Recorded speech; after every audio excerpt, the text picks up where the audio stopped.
Hey everybody, this is Bo. We're back in the Sports Lounge. We are north, east, west, south, everywhere you want to be. And right now, we have this signal going from Detroit, and we're shooting it all the way over to Montana State University to talk to the head football coach, Rob Ash. How you doing, Coach Ash?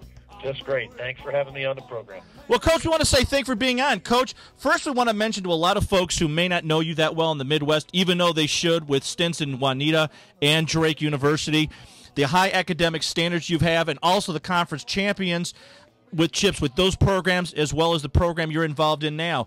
You've got 30 years of experience on doing great things. How do you keep your energy up for those programs? I have a passion for the game. I really enjoy it. I love working with the young guys, and I think it keeps me young. I mean, I'm 56 years old, 55 going on 56 years old, and I've been doing this for 34 years, and I never have felt like I've had to work a day in my life. You know, I get up and get in the car and come down to the field house because I want to, not because I have to get to work for a certain amount of time.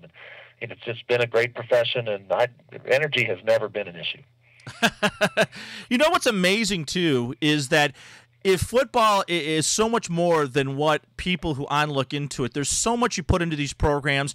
You become a surrogate father to a lot of these kids. You watch them come in, most of them not even shaving yet, and by the time they leave, they got full beards, and their voice is probably deeper than yours by that point in time. Exactly. And it's got to be rewarding to see some of those kids go through your program.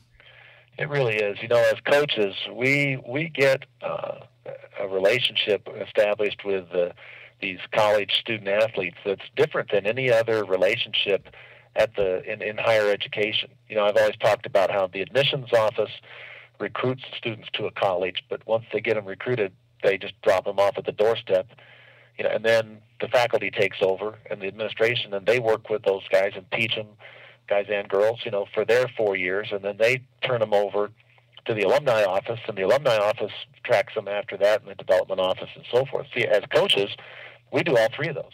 You know, we recruit them, bring them into the school, we work with them during the time that they're here, and then, of course, we keep them on our contact list as boosters and, you know, guys we stay in touch with. And so I think that's what makes our role and our job in higher education different and more important than, you know, anybody else who's in this field, in the field of higher education. I think it's exciting. And I've told people for years now that I'm old enough to have quite a few alumni out there that, you know, in coaching, you know, you read about the big salaries and the money people are making, and that's not really the descriptive factor for most of the people who coach college football. Most of the people who coach college football are not